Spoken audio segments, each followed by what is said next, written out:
ಹೊಡೆಯುವ ಕೈ ಒಂದು, ಕಣ್ಣೊರೆಸುವ ಕೈ ಒಂದು, ಕರಗದ ಕಲ್ಲೊಂದು, ಕರುಣೆಯ ಕಡಲೊಂದು, ಹೊಡೆಯುವ ಕೈ ಒಂದು, ಕಣ್ಣೊರೆಸುವ ಕೈ ಒಂದು. ನಮಸ್ಕಾರ ವೀಕ್ಷಕರೇ, ಕಣ್ಣೊರೆಸುವ ಕೈಗಳು ಕಾರ್ಯಕ್ರಮಕ್ಕೆ ತಮಗೆಲ್ಲ ಸ್ವಾಗತ. ಕಳೆದ ಹಲವಾರು ಸಂಚಿಕೆಗಳಿಂದ ರೋಟರಿಯ ಸೇವಾ ಕಾರ್ಯಗಳು, ಸಾಮಾಜಿಕ ಯೋಜನೆಗಳ ಬಗ್ಗೆ ನಾವೆಲ್ಲ ನೋಡ್ತಾ ಬಂದಿದ್ದೀವಿ. ಈ ಮಹತ್ವವಾದ ಯೋಜನೆಗಳಿಗೆ ಹೊಸದಾಗಿ ಫಜಲ್ ಮೆಹಮೂದ್ ಗವರ್ನರ್ ಆಗಿ ಅಧಿಕಾರ ವಹಿಸ್ಕೊಂಡಿದ್ದಾರೆ. ಅವರಿಗೆ ಸಾಕಷ್ಟು ಹೊಸ ಕನಸುಗಳಿವೆ, ಹೊಸ ಯೋಜನೆಗಳಿವೆ. ಆ ಹೊಸ ಯೋಜನೆಗಳನ್ನ, ಕನಸುಗಳನ್ನ ಯಾವ ರೀತಿಗೆ ಸಾರ್ಥಕವಾಗಿ ಮುಂದೆ ತಗೊಂಡು ಹೋಗ್ತಾರೆ ಮತ್ತು ರೋಟರಿಯ ಮುಂದಿನ ನಡೆ ಏನು, ಯಾವ ರೀತಿ ಮುನ್ನಡೆಸ್ಕೊಂಡು ಹೋಗ್ತಾರೆ ಅನ್ನೋದ್ರ ಬಗ್ಗೆ ಈಗ ಅವರಿಂದನೇ ತಿಳ್ಕೊಳ್ಳೋಣ ಬನ್ನಿ.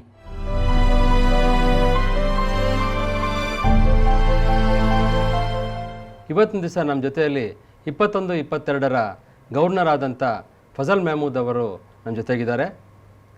ಅವರ ರೋಟರಿಯ ಒಡನಾಟಗಳು ಮತ್ತು ಅವರ ಯೋಜನೆಗಳು ಏನೇನು ಮಾಡಿದ್ದಾರೆ ಅನ್ನೋದ್ರ ಬಗ್ಗೆ ಇವತ್ತು ದಿವಸ ನಾವು ತಿಳ್ಕೊಳ್ಳೋಣ. ಸರ್ ನಮಸ್ಕಾರ. ನಮಸ್ಕಾರ. ರೋಟ್ರಿ ಜರ್ನಿ ನಂದು 1979ನಲ್ಲಿ ಶುರುವಾಯಿತು. ರೋಟ್ರಾಕ್ಟರ್ ಆಗಿ ರೋಟ್ರಾಕ್ಟ್ ಕ್ಲಬ್ ಆಫ್ ಬ್ಯಾಂಗ್ಳೂರು ಜಯನಗರ್ಗೆ ನನಗೆ ಇಂಟ್ರಡ್ಯೂಸ್ ಮಾಡಿದ್ರು. ಸೊ ಆವಾಗ ನನ್ನ ಜರ್ನಿ ಶುರುವಾಯಿತು.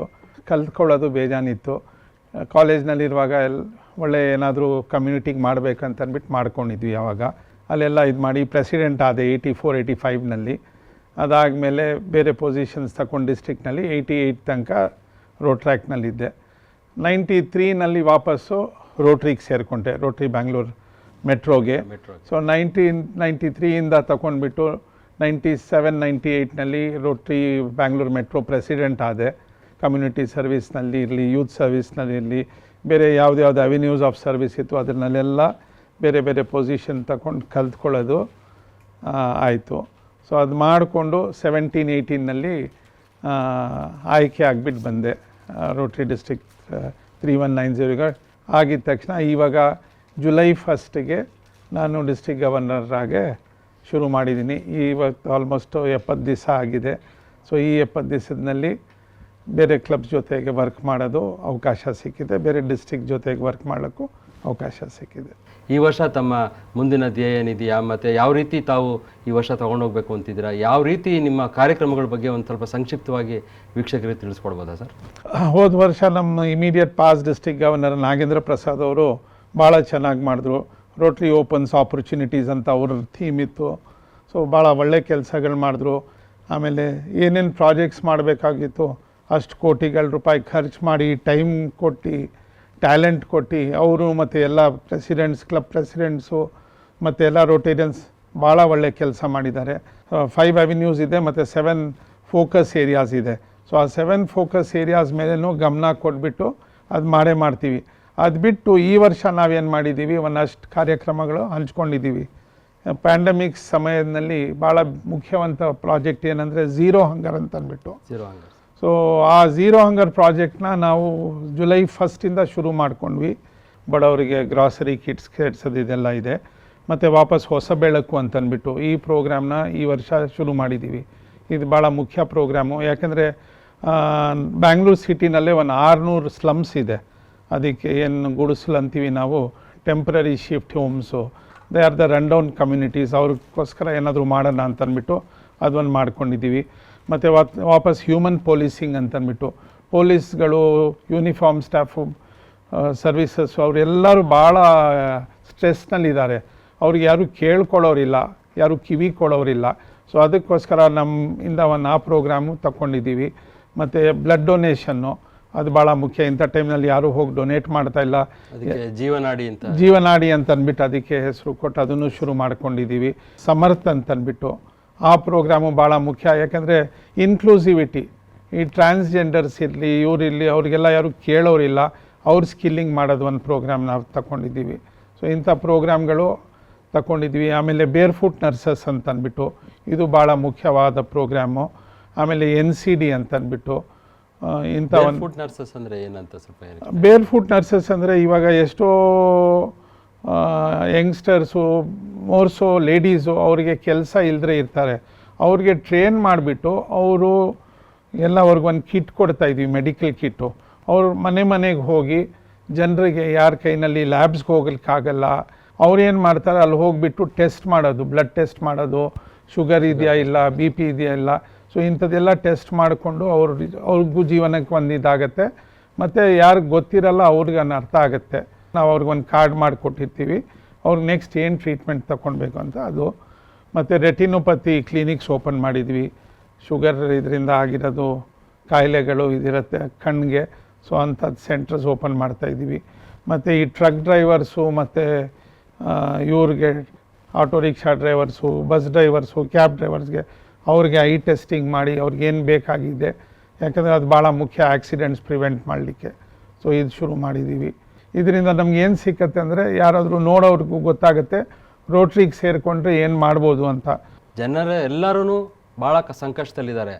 ಅಂಥದ್ರಲ್ಲಿ ಈಗ ನಮ್ಮ ಅನಾಥಾಶ್ರಮ ಇರ್ಬೋದು, ವೃದ್ಧಾಶ್ರಮ ಇರ್ಬೋದು, ಇವ್ರನ್ನೇ ನೋಡುವಂಥವ್ರು ಜನ ಭಾಳ ಕಮ್ಮಿ ಇದ್ದಾರೆ. ಸೊ ಅಂಥದ್ರಲ್ಲಿ ತಾವು ಅದ್ರ ಬಗ್ಗೆ ಗಮನ ಕೊಟ್ಬಿಟ್ಟು ಝೀರೋ ಹಂಗರ್ ಕಾರ್ಯಕ್ರಮ ತಾವು ಮಾಡಬೇಕು ಅಂತ ಮಾಡಿದ್ದೀರಾ.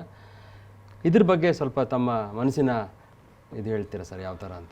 ಭಾಳ ಅನಾಥಾಶ್ರಮಗಳು, ವೃದ್ಧಾಶ್ರಮಗಳು ಮತ್ತು ಡೆಸ್ಟಿಟ್ಯೂಟ್ಸು, ಅವ್ರಿಗೆ ಹೋಮ್ಲೆಸ್ ಇರೋರಿಗೆ, ಅವರಿಗೆಲ್ಲ ಈ ಟೈಮ್ನಲ್ಲಿ ಕೆಲಸಗಳಿಲ್ದ್ರೂ ಮತ್ತು ಊಟನೂ ಸಿಗ್ತಾ ಇರಲಿಲ್ಲ. ಸೊ ಇಂಥವ್ರಿಗೆಲ್ಲರಿಗೆ ನಾವು ಊಟ ಕೊಡಲಿಕ್ಕೆ ಇದು ಮಾಡಿದ್ವಿ. ಮತ್ತು ತಿಂಗಳದು ಗ್ರಾಸರಿ ಕಿಟ್ಸ್ ಕೊಡೋದು, ರೈಸ್ ಕಿಟ್ಸ್ ಕೊಡೋದು, ಇಂಥದ್ದೆಲ್ಲ ಕಾರ್ಯಕ್ರಮಗಳು ಮಾಡ್ತಾಯಿದ್ವಿ. ಇದು ಇಲ್ದಿದ್ರೆ ಈ ಗೌರ್ಮೆಂಟ್ ಹಾಸ್ಪಿಟಲ್ಸ್ ಇದೆ ಬ್ಯಾಂಗ್ಳೂರಿನಲ್ಲಿ, ಜಯದೇವ ಇದೆ, ಮತ್ತು ವಿಕ್ಟೋರಿಯಾ ಇದೆ, ಕಿದ್ವಾ ಇದೆ, ಬೋರಿಂಗ್ ಇದೆ. ಇಂಥ ಹಾಸ್ಪಿಟಲ್ಗಳಲ್ಲಿ ಬಡವರು ಪೇಷಂಟ್ಸ್ ಆಗಿರ್ತಾರೆ. ಒಂದು ಪೇಷಂಟ್ಗೆ ಒಂದು ಇಬ್ಬರಾದರೂ ಹೊರಗಡೆ ಕಾಯ್ಕೊಂಡಿರ್ತಾರೆ. ಅವ್ರಿಗೆ ಅಲ್ಲಿ ಒಂದು ಊಟ ಮಾಡಲಿಕ್ಕೆ ಮಧ್ಯಾಹ್ನ ಊಟ ಇರಲ್ಲ. ಸೊ ನಾವೇನು ಮಾಡಿದ್ವಿ ರೋಟ್ರಿಯಿಂದ ಅವ್ರಿಗೆ ಮಧ್ಯಾಹ್ನ ಒಂದು ಅಷ್ಟು ಜನರಿಗೆ ಊಟ ಕೊಡೋದು, ಅವ್ರಿಗೊಂದು ಏನಾದರೂ ತಿನ್ಲಿಕ್ಕೆ ಕೊಡೋದು, ಅವ್ರಿಗೆ ಬೇಕಾಗಿರೋದು ಇದು ಕೊಟ್ಟರೆ ಅವ್ರಿಗೂ ಖುಷಿ ಆಗುತ್ತೆ, ನಮಗೂ ಖುಷಿ ಆಗುತ್ತೆ. ಈ ವರ್ಷ ಸರ್ವ್ ಟು ಚೇಂಜ್ ಲೈಫ್ಸ್ ಅಂತ ಇದೆ. ಸೊ ನಾವು ಸೇವೆಯಿಂದ ಅವ್ರ ಲೈಫ್ಸ್ನ ಚೇಂಜ್ ಮಾಡಲಿಕ್ಕೆ ಪ್ರಯತ್ನ ಪಡ್ತಾಯಿದ್ವಿ. ಅವ್ರಿಗೆ ಒಳ್ಳೇದು ಮಾಡಿದ್ರೆ ಅವ್ರಿಗೆ ಒಳ್ಳೇದಾಗೋದ್ರಿಂದ ಜಾಸ್ತಿ ನಮ್ಗೆ ಒಳ್ಳೇದಾಗತ್ತೆ. ಮತ್ತು ಮೊನ್ನೆ 31ಗೆ ರಾಜರಾಜೇಶ್ವರಿ ಆರ್ಚಿಂದ ತಗೊಂಡು ಮಂಡ್ಯ ತನಕ ಹೋಗಿದ್ವಿ. ಪ್ಲಸ್ ಅದ್ರ ಜೊತೆಗೆ ರ್ಯಾಲಿ ಹೋಯಿತು. ಎಲ್ಲ ಈ ರಸ್ತೆಯಲ್ಲಿ ಯಾವ ರೋಟ್ರಿ ಕ್ಲಬ್ ಇದು ಅವ್ರ ಜೊತೆಗೆ ನಾವು ಅವರಿಗೆ ಗ್ರಾಸರಿ ಕಿಟ್ಸ್ ಕೊಟ್ವಿ, ಮತ್ತು ಏನೇನು ಬೇಕಾಗಿದೆ ಅವ್ರಿಗೆ ಅದೆಲ್ಲ ಕೊಡ್ಕೊಂಡು ಹೋದ್ವಿ.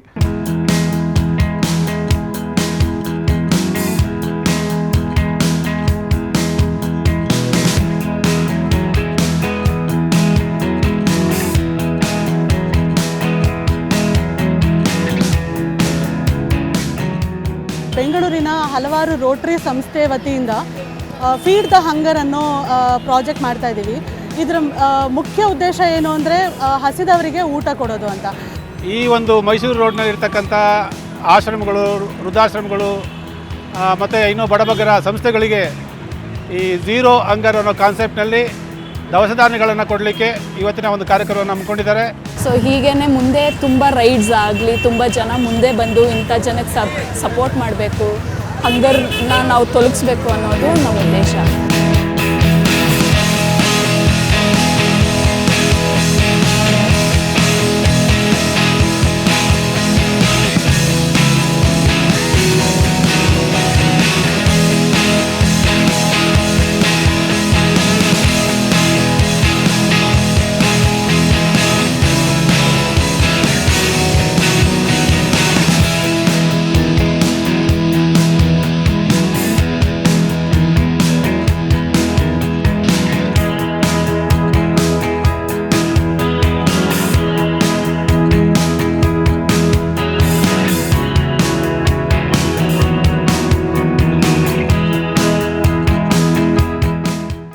ಇದು ಯಾಕೆ ಮಾಡಿದ್ವಿ ಅಂದರೆ ಪಬ್ಲಿಕ್ ಇಮೇಜ್ಗೋಸ್ಕರ.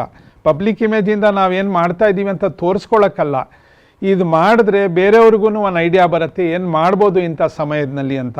ನಾಳೆ ಬರೋ ತಿಂಗಳು ನಾವು ಆ ರೂಟ್ಗೆ ಹೋಗದಿದ್ರೆ ಯಾರಾದರೂ ಒಂದು ಇಲ್ಲಿದೆ ಅಂತ ಅರ್ಥ ಮಾಡಿಕೊಂಡು, ಪ್ಲಸ್ ಅಲ್ಲಿರೋ ರೋಟ್ರಿ ಕ್ಲಬ್ಸ್ಗಳು, ಸೊ ಈ ಕ್ಲಬ್ಸ್ ಅವರು ಅಲ್ಲಿ ಪ್ರತಿ ತಿಂಗಳು ಏನಾದರೂ ಅಲ್ಲಿ ಹೋಗಿಬಿಟ್ಟು ಮಾಡಲಿಕ್ಕೆ ಅವ್ರಿಗೂ ಒಂದು ಅವಕಾಶ ಇರಲಿ ಅಂತ ಅಂದ್ಬಿಟ್ಟು ಇದು ಮಾಡಿದ್ದು.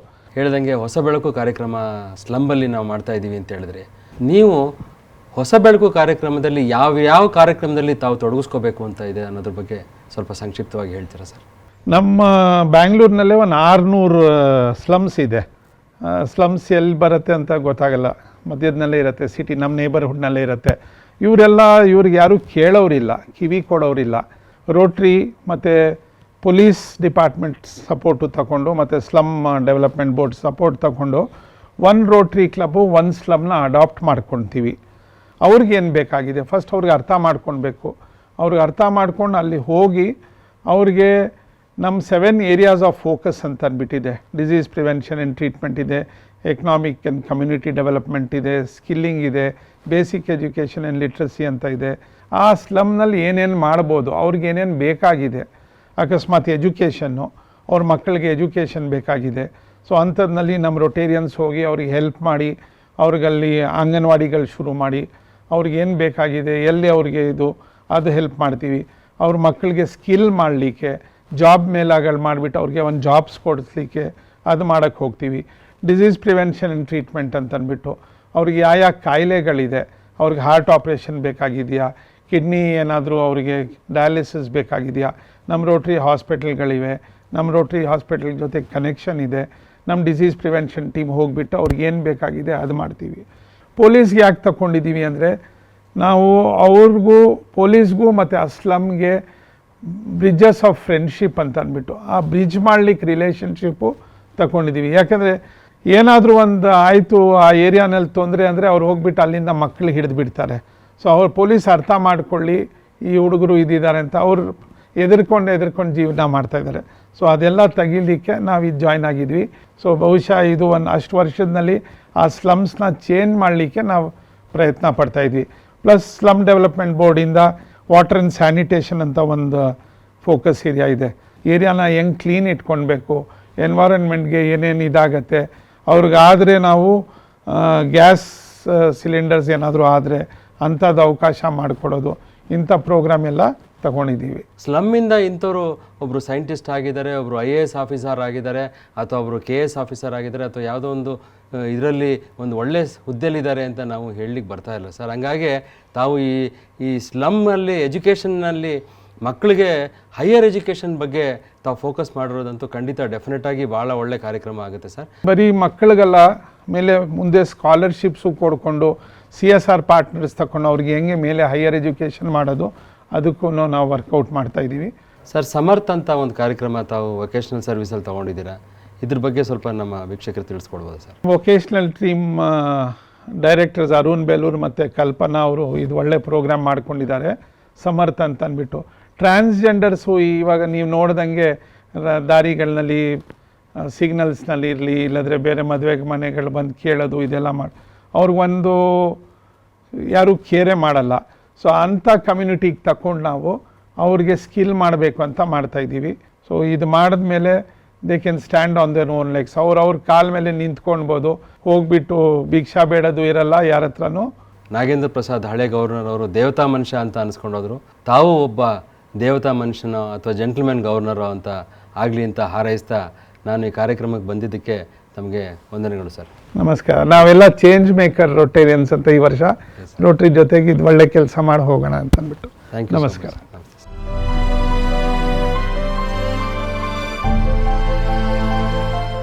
ವೀಕ್ಷಕರೇ, ಇವತ್ತು ನಮ್ಮ ಜೊತೆಯಲ್ಲಿ Srinivasa Murthy, lieutenant governor, membership development, district 3190 ಅವರು ನಮ್ಮ ಜೊತೆಗಿದ್ದಾರೆ. ಇವರ ಸಾಧನೆ ಹೇಳಬೇಕು ಅಂತಂದರೆ 2015-16ರಲ್ಲಿ 3,500 ರೋಟೇರಿಯನ್ಸು ನಮ್ಮ ಜಿಲ್ಲೆಯಲ್ಲಿದ್ದರು.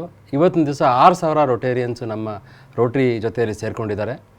ಅದ್ರ ಜೊತೆಗೆ 100 ಕ್ಲಬ್ ಇದ್ದಂಥ 2015-16ರಲ್ಲಿ ಇವತ್ತು 2021ರಲ್ಲಿ ನಮ್ಮಲ್ಲಿ 156 ಕ್ಲಬ್ನ ಸ್ಥಾಪನೆ ಮಾಡಿದ್ದಾರೆ. ಈ ಒಂದು ಹೆಗ್ಗಳಿಕೆ ಅವ್ರಿಗೆ ಸಲ್ಲಬೇಕು. ಇವತ್ತಿನ ದಿವಸ ರೋಟ್ರಿಯನ್ನಲ್ಲಿ ಯಾವ ರೀತಿ ನಾವು ಮೆಂಬರ್ಶಿಪ್ ಡೆವಲಪ್ಮೆಂಟ್ ಮಾಡಬೇಕು, ಯಾಕಾಗಿ ನಾವು ಈ ಡೆವಲಪ್ಮೆಂಟ್ನ ನಾವು ಜಾಸ್ತಿ ಜನನ ಸೇರಿಸ್ಕೋಬೇಕು ಅನ್ನೋದ್ರ ಬಗ್ಗೆ ಸ್ವಲ್ಪ ಮಾಹಿತಿ ತಿಳ್ಕೊಳ್ಳೋಣ ಸರ್. ಕಾರ್ಯಕ್ರಮ ನಮಸ್ಕಾರ ಸರ್. ನಮಸ್ಕಾರ. ರೋಟ್ರಿ ಅನ್ನೋದು ನಾನು ಶಬ್ದಗಳು ಕೇಳಿದ್ದೆ. ರೊಟೇರಿಯನ್ ಅಂದರೆ ಸೂಟು ಬೂಟು ಹಾಕ್ಕೊಂಡು ಏನೋ ಓಡಾಡ್ತಾ ಇದ್ರು ಅಂತ. ನನಗೆ ಹಿಂಗೆ ಯಾರೋ ಒಬ್ಬರು ಇನ್ವಿಟೇಷನ್ ಕೊಟ್ಟು ನೀವು ಯಾಕೆ ನೀವು ಈ ಥರ ಒಂದು ರೋಟ್ರಿ ಸಂಸ್ಥೆಗೆ ಸೇರಬೇಕು, ನೀವು ನಿಮ್ಮಲ್ಲಿ ಮಹತ್ವವಾದ ನಾಯಕತ್ವ ಇದೆ, ಸಮಾಜದ ಬಗ್ಗೆ ಕಾಳಜಿ ಇದೆ ಅಂಥೇಳಿ ನನ್ನ ಬರಮಾಡಿಕೊಂಡ್ರು. ಸೇರಿದಾಗ ನನ್ನದೇ ಆದ ಕೆಲಸದ ಒತ್ತಡಗಳಲ್ಲಿ ಅಷ್ಟು ಗಮನ ಕೊಟ್ಟು ಆ ರೋಟ್ರಿ ಕ್ಲಬ್ಗೆ ಹೋಗ್ತಾ ಇರಲಿಲ್ಲ.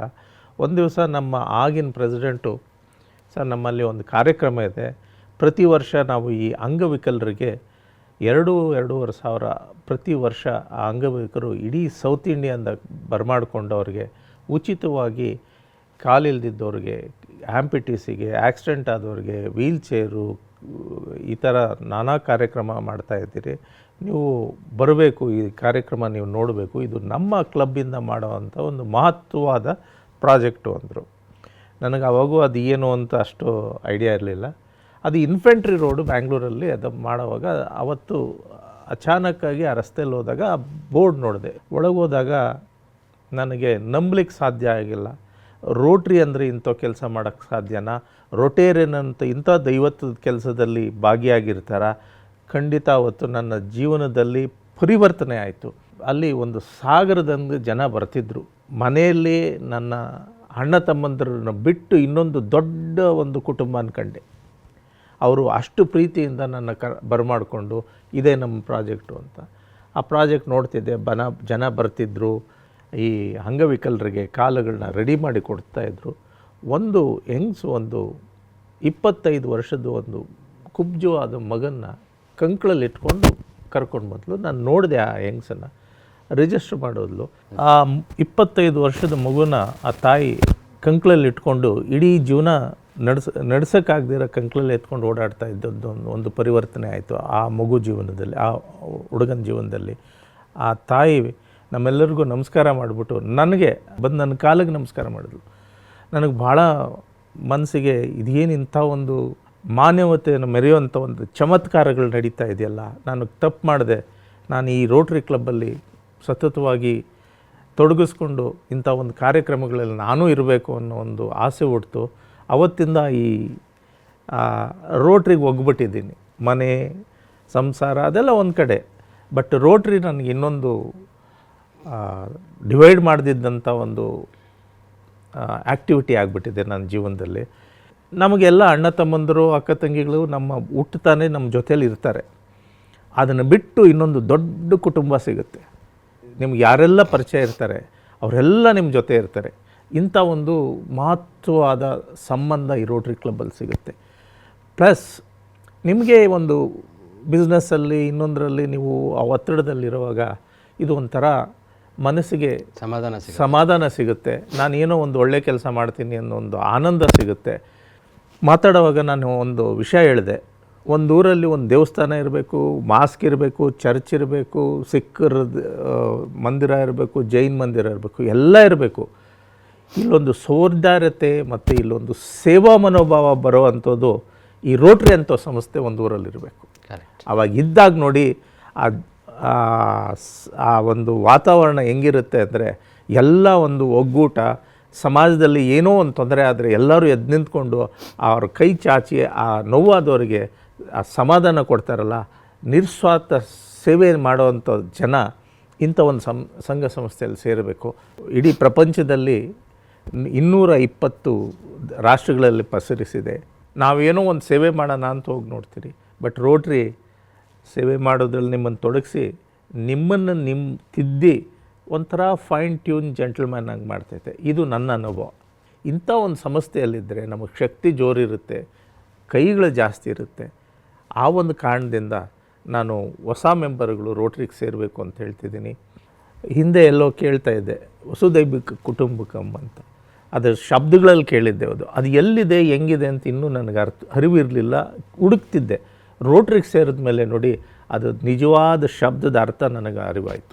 156 ಕ್ಲಬ್ ಎಸ್ಟಾಬ್ಲಿಷ್ ಮಾಡಿದಾಗ ಒಂದೊಂದು ಕ್ಲಬ್ಬಲ್ಲಿ ಒಂದೊಂದು ನಡತೆ ಬೇರೆ ಇರುತ್ತೆ, ಒಂದೊಂದು ಅವ್ರದ್ದಾದಂಥ ಹವ್ಯಾಸನೇ ಬೇರೆ ಇರುತ್ತೆ, ಅವ್ರದ್ದಂಥ ಈ ರೀಜನ್ನೇ ಬೇರೆ ಇರ್ತಾರೆ. ಸೊ ಅಲ್ಲಿ ಒಬ್ರಿಗೊಬ್ರಿಗೆ ಅಂಡರ್ಸ್ಟ್ಯಾಂಡಿಂಗು ಮತ್ತು ಈ ರೀತಿ ಒಂದು ಮಿಸ್ಅಂಡರ್ಸ್ಟ್ಯಾಂಡಿಂಗ್ ಆಗೋವಂಥ ಅವಕಾಶವೂ ಇರ್ತದೆ. ಅವ್ರಿಗೆ ಯಾವ ರೀತಿಯಂಥ ಇನ್ಸ್ಪಿರೇಷನ್ ಬರುತ್ತೆ? Rotary it self is A inspiration. Rotary ಅನ್ನೋದು ಒಂದು ಸೇವಾ ಮನೋಭಾವದ ಒಂದು ಸಂಸ್ಥೆ. ಇದರಲ್ಲಿ ಸದಸ್ಯನಾಗೋದು ದೇವರ ಆಶೀರ್ವಾದ ಇರಬೇಕು. ಈಗ ಒಂದು ಕ್ಲಬ್ ಪ್ರಾರಂಭ ಆಗಿ ಅವ್ರದ್ದೇ ಆದ ಒಂದು ನಿಯಮಗಳು ನೀತಿಗಳು ಇಟ್ಕೊಂಡು ನಮ್ಮ ಸುತ್ತಿನ ಪರಿಸರದಲ್ಲಿ ನಾವು ನಮ್ಮ ಕಡೆಯಿಂದ ಮಾಡುವಂಥ ಉತ್ತಮವಾದ ಕೆಲಸಗಳನ್ನ ಅವರು ರೂಪರೇಷೆಗಳು ಹಾಕ್ಕೊಂಡು ಆ ಕ್ಲಬ್ಬಿಂದ ಮಾಡ್ತಾರೆ. ಒಂದು ಕ್ಲಬ್ಬು ಎನ್ವೈರ್ಮೆಂಟಲ್ ಬಗ್ಗೆನೇ ಮಾತಾಡ್ತಾರೆ, ಇನ್ನೊಂದು ಕ್ಲಬ್ಬು ಹೆಲ್ತ್ ಇದ್ರ ಬಗ್ಗೆ ಮಾಡ್ತಾರೆ, ಇನ್ನೊಂದು ಕ್ಲಬ್ಬು ವುಮನ್ ಎಂಪವರ್ಮೆಂಟು ಬಗ್ಗೆ ಮಾಡ್ತಾರೆ. ಈ ಥರ ನಾನಾ ಥರದ್ದು ಅವ್ರವ್ರದ್ದು ಒಂದೊಂದು ಪ್ಯಾಷನ್ ಏನಿರುತ್ತೆ ಅದನ್ನು ಇಟ್ಕೊಂಡು ಮಾಡ್ತಿರ್ತಾರೆ. Pandemic has taught to this world various thing. It has changed our life, it has changed our thinking. ಸಾಕಷ್ಟು doctors they wanted to become a member for this rotary. July 1 June 30ವರೆಗೂ ಒಂದು ವರ್ಷದ ಕಾಲಾವಧಿ. ಆ ಒಂದು ವರ್ಷವೇ ನಮ್ಮ ಎಲ್ಲ ಪದಾಧಿಕಾರಿಗಳಿಗೆ ಅಧಿಕಾರದ ಅವಕಾಶ. ಆ ಒಂದು ವರ್ಷದಲ್ಲಿ ಏನು ಮಾಡಬೇಕು ಅದನ್ನು ಅವರು ಪ್ರತಿದಿನ ಮುಂದೇನು ಮತ್ತೇನು ಹೆಂಗೆ ಮಾಡಬೇಕು ಅನ್ನೋ ಒಂದು ರೂಪರೇಷೆಗಳನ್ನ ಹಾಕ್ಕೊಂಡು ಕೆಲಸ ಮಾಡ್ತಿರ್ತಾರೆ. ಹೋದ ವರ್ಷ 150 ಕೋಟಿ ಪ್ರಾಜೆಕ್ಟು ನಮ್ಮ ಜಿಲ್ಲೆ 3190ಯಲ್ಲಿ 8 ರೆವಿನ್ಯೂ ಡಿಸ್ಟಿಕ್ಕು ಎಲ್ಲ ಸೇರಿ ಕೈಗೂಡಿಸಿ 150 ಕೋಟಿ ಅಷ್ಟು ಕೆಲಸ, ದುಡ್ಡಿನ ಒಂದು ವ್ಯಾಲ್ಯೂ ಇಟ್ಕೊಂಡು ಜನರ ಸೇವೆ ಆಗಿದೆ. ಇದನ್ನು ಇನ್ಸ್ಪೈರ್ ಆಗಿ ಹೊಸ ಕ್ಲಬ್ಗಳು ಬರ್ತಾಯಿದೆ. ಇದು ಭಾಳ ಸಂತೋಷಕರ ವಿಷಯ. ನಮ್ಮ ರೋಟ್ರಿ ಭಾಳ ಉತ್ತಮವಾದ ಕೆಲಸ ಮಾಡಿದ್ದಾರೆ ಈ ಪ್ಯಾಂಡಮಿಕ್ಕಲ್ಲಿ. ಸರ್ಕಾರನೂ ಇದಕ್ಕೆ ಮೆಚ್ಚಿ ಒಂದು ನಮಗೆ ಪ್ರಶಂಸೆಯಾದ ಒಂದು ಗೌರವ ಕೊಟ್ಟಿದ್ದಾರೆ. ಜನನೂ ನೋಡ್ತಿದ್ದಾರೆ ಈ ರೋಟ್ರಿಯಿಂದ ಇಂಥ ಒಳ್ಳೆ ಕೆಲಸಗಳಾಗ್ತಿದೆ, ನಾವು ಸೇರಬೇಕು ಅಂತ. Rotary it self is A inspiration. ಒಂದು ಕಾರ್ಯಕ್ರಮ ಒಳ್ಳೆಯದಾಗಿದ್ದಾಗ, ಸಂಸ್ಥೆ ಒಳ್ಳೆಯದಾಗಿದ್ದಾಗ, ಅದರ ಉದ್ದೇಶ ಒಳ್ಳೆಯದಾಗಿದ್ದಾಗ ಅದೇ ಒಂದು ದೊಡ್ಡ ಇನ್ಸ್ಪಿರೇಷನ್ ಆಗುತ್ತೆ. ಜನಪರ ಕಾರ್ಯಕ್ರಮಕ್ಕೆ ಎಲ್ಲರೂ ಕೈಗೂಡಿಸಲಿ. ಸಮಾಜದಲ್ಲಿ ಇವತ್ತು ಎಲ್ಲರಿಗೂ ಒಂದಲ್ಲ ಒಂದು ಸಪೋರ್ಟ್ ಬೇಕು. ಎಮೋಷ್ನಲ್ ಸಪೋರ್ಟ್ ಇರ್ಬೋದು, ಫೈನಾನ್ಷಿಯಲ್ ಸಪೋರ್ಟ್ ಇರ್ಬೋದು, ಎಜುಕೇಷ್ನಲ್ ಸಪೋರ್ಟ್ ಇರ್ಬೋದು. ಇದು ಎಲ್ಲದಕ್ಕೂ ಒಂದು ಆನ್ಸರ್ ಕೊಡುವಂಥ ಸಂಸ್ಥೆಯಾಗಿ ನಿಂತಿದೆ ನಮ್ಮ ರೋಟ್ರಿ. ಭಾಳ ಸಂತೋಷ. ನಾನು ಈ ರೋಟ್ರಿ ಸಂಸ್ಥೆಗೆ ಸದಸ್ಯನಾಗಿದ್ದಕ್ಕೆ. ನಾನು ಹಿಂದೆ ಹೇಳಿದ್ನಲ್ಲ, ಇದು ಮಹತ್ವವಾದ ಒಂದು ದೇವತಾ ಕಾರ್ಯಕ್ರಮ, ಮಾನವತೆಯನ್ನು ಮೆರೆಯುವಂಥ ಕಾರ್ಯಕ್ರಮ ನಡೆಸ್ತಾ ಇದ್ದಾರೆ. ಈ ಎಲ್ಲ ರೋಟ್ರಿ ಕ್ಲಬ್ಗಳು ಮತ್ತು ಸದಸ್ಯರು ಯಾರು ಸೇರಿದ್ದಾರೆ ಇಡೀ ಪ್ರಪಂಚದ ಅವರೆಲ್ಲರಿಗೂ ನನ್ನ ನಮನ. ವೀಕ್ಷಕರೇ, ಇಷ್ಟೊತ್ತು ನಮ್ಮ ಜೊತೆ ಶ್ರೀನಿವಾಸ ಮೂರ್ತಿ ಅವರು ದೇವರ ಆಶೀರ್ವಾದ ಇದ್ದರೆ ಮಾತ್ರ ನಾವು ರೋಟ್ರಿಯಲ್ಲಿ ಸೇರ್ಕೊಳ್ಳೋಕ್ಕಾಗತ್ತೆ ಅಂತ ಒಂದು ಕಡೆ ಹೇಳ್ತಾರೆ. ಇನ್ನೊಂದು ಕಡೆ ಸೇವಾ ಮನೋಭಾವ ಹೃದಯದಿಂದ ಬರಬೇಕು. ಹೃದಯದಿಂದ ಮಾಡಿದಂಥ ಸೇವೆ ಖಂಡಿತ ಎಲ್ಲ ಕಡೆ ಮನ್ನಣೆ ಸಿಗುತ್ತೆ ಅಂತ ಒಂದು ಎರಡನೇ ಮಾತು ಹೇಳ್ಕೊಟ್ಟಿದ್ದಾರೆ. ಸೊ ಹೃದಯದಿಂದ ನಮ್ಮ ರೋಟ್ರಿ ಸೇರಿ ನಿಷ್ಠಾವಂತ ಸೇವೆ ಮಾಡ್ಕೊಂಡು ಬಂದಿರತಕ್ಕಂಥ ಶ್ರೀನಿವಾಸ ಮೂರ್ತಿ ಅವ್ರಿಗೆ ಧನ್ಯವಾದಗಳು ಸರ್. ನಮಸ್ಕಾರ. ನಮಸ್ಕಾರ. ನನ್ನ ಹೃದಯದಿಂದ ನನಗನ್ನಿಸಿದ್ದು, ನಾನು ಅನುಭವಿಸಿದ್ದು ಈ ಒಂದು ಮಹತ್ವವಾದ ಸಂಸ್ಥೆಯ ಬಗ್ಗೆ 2 ಮಾತನ್ನು ಮಾತಾಡೋದಕ್ಕೆ ಅವಕಾಶ ಮಾಡಿಕೊಟ್ಟಿದ್ದೆಗೆ ತಮಗೂ ಧನ್ಯವಾದಗಳು. ನಮಸ್ತೆ ಸರ್.